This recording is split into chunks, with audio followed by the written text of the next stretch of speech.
Hi అండి, అందరు ఎలా ఉన్నారు? బాగున్నారా? నేను కూడా బాగున్నాను. చాలామందికి ఆలు పరాటా తినాలని ఇష్టం ఉంటుంది, కానీ చేయడం రాక ఇష్టపడే వాళ్ళు కూడా ఆగిపోతారు చేసుకోలేక. అయితే ఇవాళ నేను ఈజీ ట్రిక్తో మీకు ఆలు పరాటా చూపిస్తాను. చూసేద్దామా? మరి పదండి.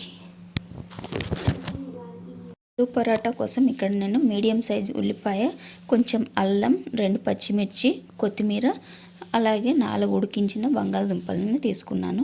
ఇప్పుడు ఒక బౌల్లో 2 కప్పుల గోధుమ పిండిని తీసుకొని ముందే కట్ చేసి పెట్టుకున్న మెంతి ఆకులను తీసుకొని ఇందులో వేసుకుంటున్నాను. ఇప్పుడు ఇందులో 1 టీ స్పూన్ జీలకర్ర, 1/2 టీ స్పూన్ పసుపు, రుచికి సరిపడా ఉప్పు,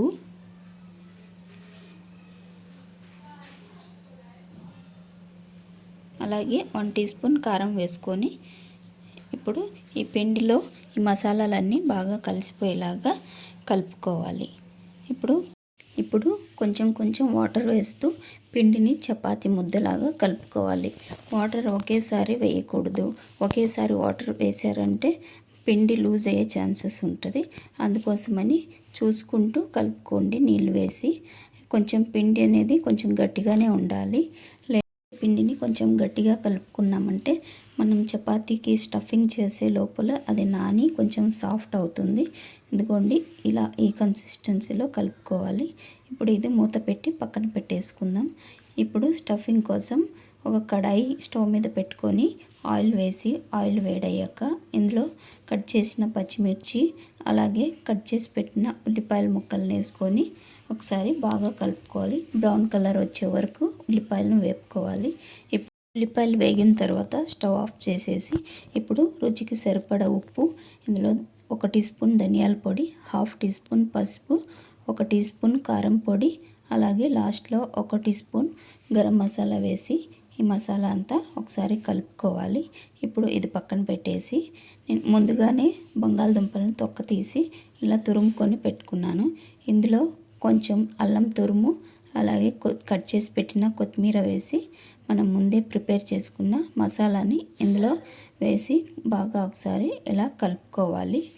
ఇప్పుడు ఇది పక్కన పెట్టేసి కలిపి పెట్టిన చపాతీ పిండిని తీసుకొని మనం పుల్కాలకైతే ఎంత సైజు తీసుకుంటామో అంత సైజు ఉండలను తీసుకొని ఇలా ఎన్ని కావాలో అన్నీ మీరు ఉండలు చేసి పెట్టుకోవాలి. నేను ఇక్కడ 2 పరోటాల కోసం 4 చపాతీ ముద్దలను అయితే తీసి పెట్టుకున్నాను. ఇప్పుడు ఒక్కొక్క చపాతీ ముద్దని బాగా ఇలా రౌండ్గా చేసి పెట్టుకోవాలి.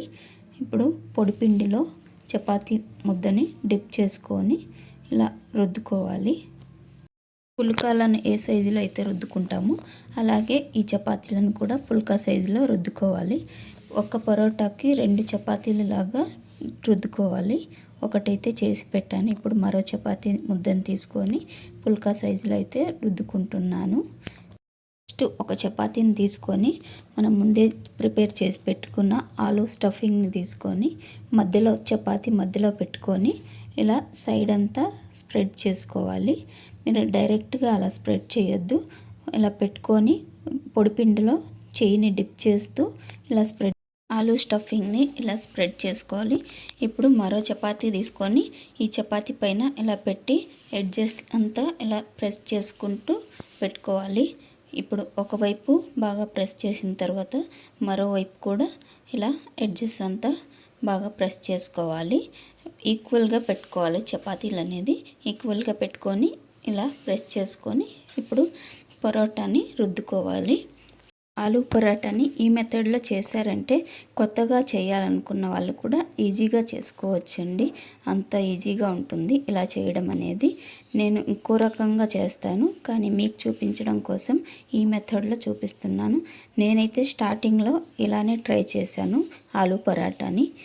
ఎన్ని కావాలో అన్ని ఆలు పరోటాలను రుద్దుకొని ఇప్పుడు స్టవ్ మీద పెనం పెట్టి పెనం వేడయ్యాక ఆలు పరోటాని ఇలా వేసి కాల్చుకోవాలి. గోల్డెన్ బ్రౌన్ బబుల్స్ వచ్చే వరకు కాల్చుకొని మరోవైపు తిప్పి ఇలా ఆయిల్ని అప్లై చేసుకోవాలి. 2 వైపులా ఇలానే కాల్చుకోవాలి. మీరు నా వీడియోస్ చూస్తున్నారు కానీ సబ్స్క్రైబ్ ఎవరు చేసుకోవట్లేదండి. పరోటాలను కాలుస్తున్నప్పుడు మంటని హైలో పెట్టకండి. హైలో పెట్టారంటే లోపల పచ్చిగా ఉండి పైన వరకే కాలుతుంది. మంటని మీడియం టు హైలో పెట్టి ఇలా పరోటాలని కాల్చుకోవాలి. బాగా గోల్డెన్ బ్రౌన్ కలర్ వచ్చే వరకు పరోటాలని కాల్చుకోవాలి. నా వీడియో కనుక మీకు నచ్చినట్టయితే వీడియోని లైక్ చేసి, షేర్ చేసి, సబ్స్క్రైబ్ చేసి పక్కనే ఉన్న బెల్ ఐకాన్ని ప్రెస్ చేయండి. మరో వీడియోలో మళ్ళీ కలుద్దాం. అంతవరకు బాయ్.